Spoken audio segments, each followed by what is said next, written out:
สบายดีและก็สวัสดีทุกคนตอนนี้ก็มาพบพอกับซองเบาติ่งอีกแล้วเช่นเก่าเช่นเคยไม่น้องมื้อนี้เบาติ่งจะพาทุกคนไปกินก๋วยเตี๋ยวด้วยกันนะครับทุกคนเนาะก่อนจะเข้าไปดูคลิปนะครับหรือว่าไปเบิ่งคลิปอย่าลืมกดไลค์กดแชร์กดคอมเมนต์กดติดตามซองติ่งไว้เด้อพี่น้องเด้อมาพี่น้องจะว่าลายสายห้างพี่น้องมาแก้กันเลย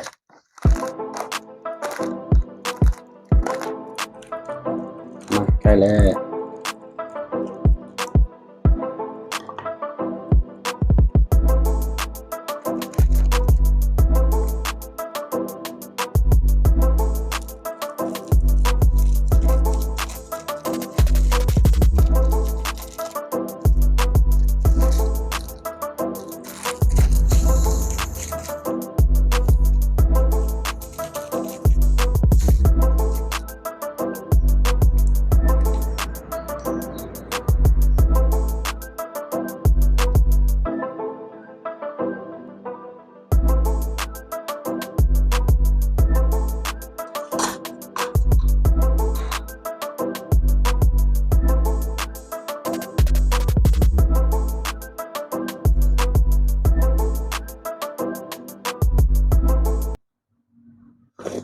อื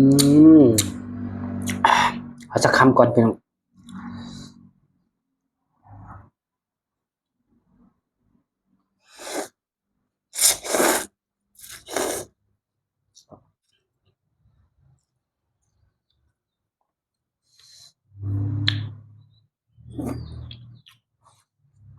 อร่อยมาก